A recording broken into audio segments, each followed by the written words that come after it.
सोचिए, इतनी मेहनत के बाद अचानक सब खत्म हो जाए तो कैसा लगेगा। आज के इस एक्सप्लेनर में हम एक ऐसे सफर का जायजा लेने वाले हैं जो हर नए क्रिएटर का ख्वाब होता है, यानी यूट्यूब मोनेटाइजेशन। हम देखेंगे कि इस आखिरी मंजिल को स्मूथली कैसे पार करना है और उन खौफनाक गलतियों से कैसे बचना है जो आपकी बरसों की मेहनत पर पानी फेर सकती हैं। चलिए शुरू करते हैं। Welcome to the YouTube partner program. इस जुमले को स्क्रीन पर देखना एक नाकाबिले बयान खुशी का लम्हा होता है ना।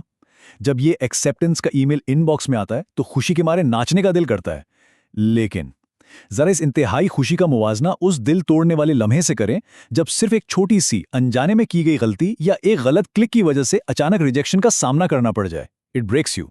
तो चलिए आज के इस एक्सप्लेनर का रोड मैप समझ लेते हैं। पहले हम मोनेटाइजेशन के इस आखिरी मरहले पर बात करेंगे, फिर एडसेंस के उन ट्रैप्स को देखेंगे जहां लोग फंसते हैं, उसके बाद यूट्यूब रिव्यू प्रोसेस के अंदर एक्चुअली क्या होता है, और आखिर में अप्लाई करने के बाद की जाने वाली सैबोटाज गलतियां। Let's dive right in. Number 1, monetisation का आखिरी मरहला। यहां तक पहुंचने के लिए कितनी रातों की नींद कुर्बान होती है और कितनी बेपनाह मेहनत लगती है, ये सिर्फ एक क्रिएटर ही समझ सकता है।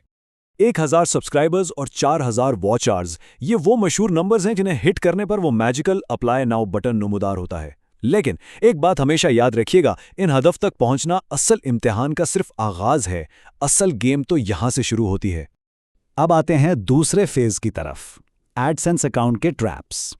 अप्लाई करते वक्त जो पहला स्टेप होता है, यानी टर्म्स एंड कंडीशंस को एक्सेप्ट करना, वो तो बहुत आसान है। लेकिन दूसरा स्टेप, यही वो जगह है जहां अक्सर लोग अनजाने में अपनी कामयाबी तबाह कर लेते हैं। देखें, ये एक बहुत ही फेटल एरर है। अगर आपका पहले से कोई एडसेंस अकाउंट मौजूद है और आप एक नया अकाउंट बना लेते हैं तो समझ लीजिए आपका रिजेक्शन रेट 100% कन्फर्म है। कोई माफ़ी नहीं है इस गलती की। ये एक ऐसी संगीन वार्निंग है जिसको लिटरली कभी भी नज़रअंदाज नहीं किया जा सकता।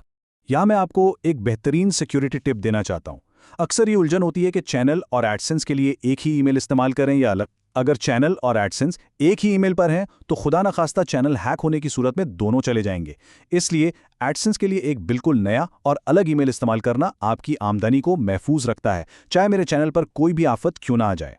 एडसेंस सेटअप के दौरान एक और बहुत अहम टेक्निकल टिप सुन लें। जब आप एड्रेस और पिन की तफसीलात भर लेते हैं तो आखिर में स्क्रीन पर रीडायरेक्ट का एक बटन आता है। प्लीज़ उस पर मैन्युअली क्लिक मत कीजिएगा। पेज को खुद ब खुद 3 से 4 सेकंड में यूट्यूब स्टूडियो की तरफ वापस जाने दें। मैन्युअली क्लिक करने से एप्लीकेशन का लिंक टूट सकता है और बहुत सारे मसाइल पैदा हो सकते हैं। ओके, अब तीसरा हिस्सा जो कि बहुत इंटरेस्टिंग है, यूट्यूब रिव्यू टीम का अंदरूनी अमल।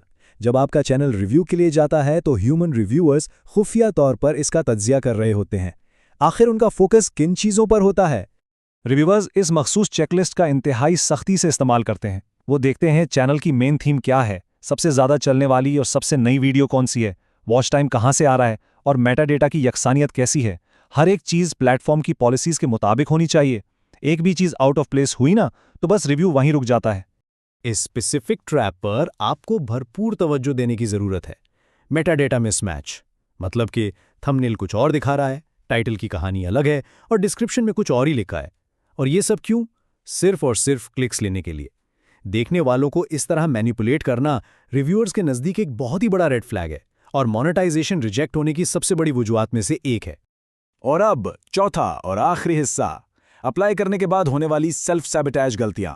अक्सर लोग अप्लाई करने के बाद बेचैनी में कुछ ऐसी गलतियां कर बैठते हैं जो बने बनाए काम का सत्यानाश कर देती हैं।